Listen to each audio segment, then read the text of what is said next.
Hi friends, देखिए profit and loss का मैं आपको 3 क्वेश्चन करा रहा हूँ। हो सकता है यूपी पुलिस में इस कॉन्सेप्ट से कोई एक सवाल बन जाए।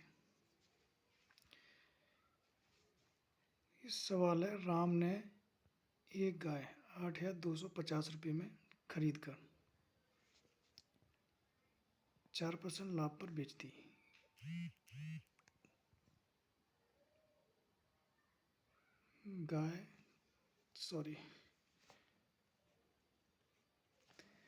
गाय का विक्रय मूल्य बताओ। तो देखिए, पहले हम 4% 4% की फ्रैक्शन वैल्यू होती है 1/5। तो प्रॉफिट एंड लॉस में प्रॉफिट और लॉस ये हमेशा सीपी पर कैलकुलेट किए जाते हैं। तो नीचे वाली वैल्यू जो होती है, ये हमारी सीपी होती है। सीपी मतलब कॉस्ट प्राइस। अब सवाल में 8,250 इसका सीपी दे रखा है, यानी 25 की वैल्यू हमारे पास दे रखी है 8,250। यहाँ से हम 1 की वैल्यू निकालेंगे तो 1 की वैल्यू निकलेगी डिवाइड करके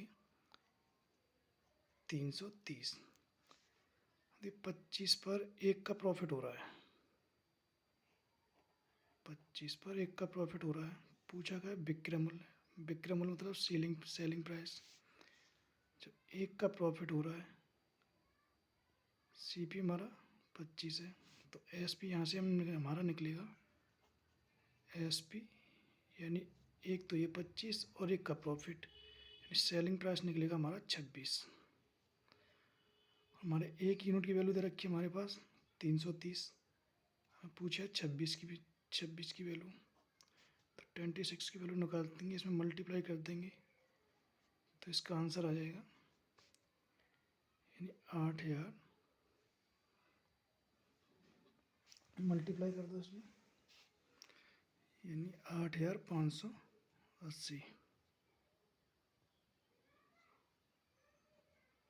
8,580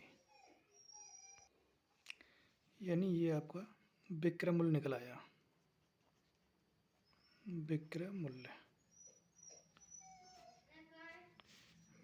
बराबर 8,580। यही हमारा सवाल में पूछा हुआ था।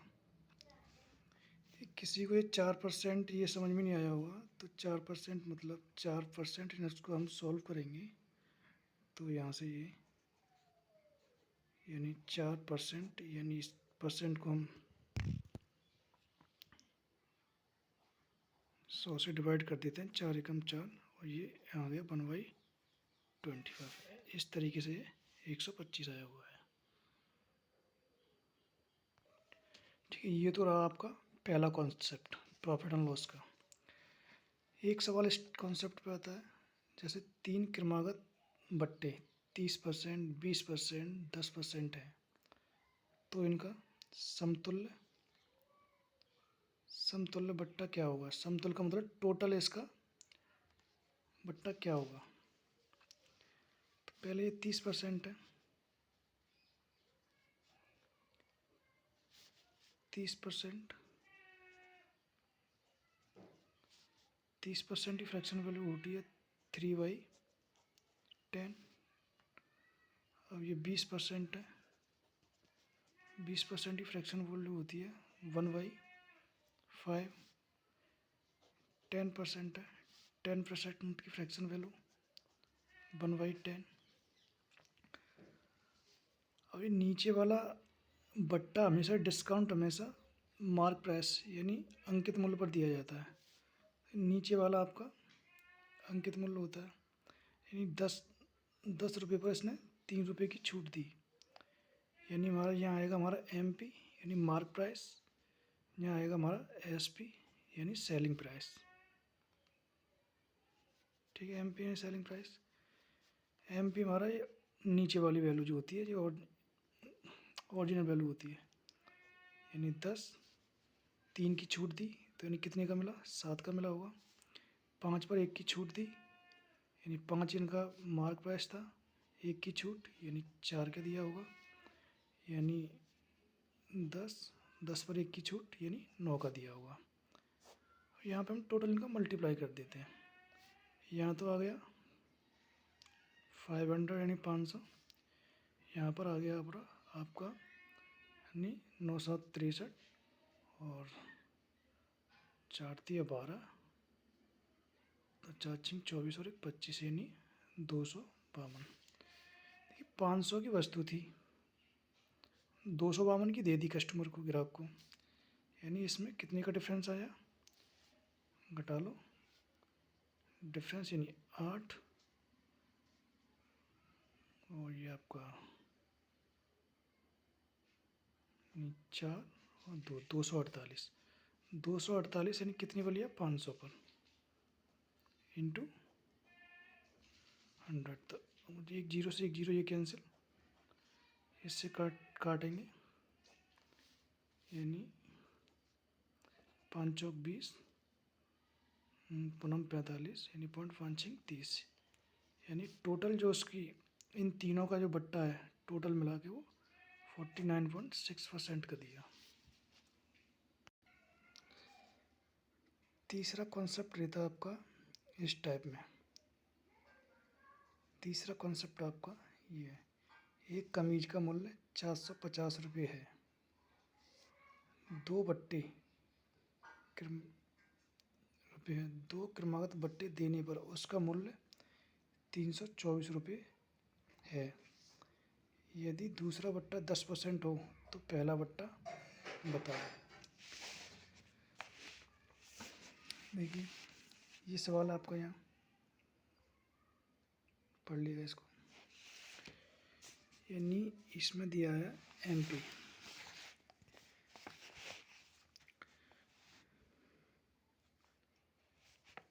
थोड़ी लाइट दिक्कत कर रही है। देखिए MP दे रखा है उसने 450, MP का मतलब मार्क प्राइस इंग्लिश में और हिंदी में अंकित मूल्य। बट्टा हमेशा अंकित मूल्य पर दिया जाता है और प्रॉफिट लॉस हमेशा CP पर कैलकुलेट किए जाते हैं। यानी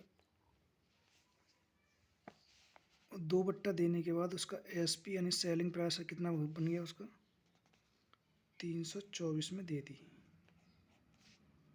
कमीज, यानी उस पर सेकंड डिस्काउंट है वो आपका दे रखा है उसमें 10%, तो हमसे फर्स्ट डिस्काउंट पूछा है।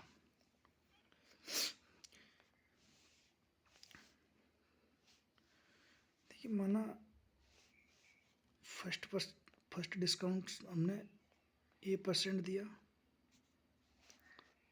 यानी A की फ्रैक्शन वैल्यू A से B, और दूसरा डिस्काउंट दिया था हमने 10% यानी 10 से 9, यानी यहाँ आपका क्या है MP है और ये आपका SP,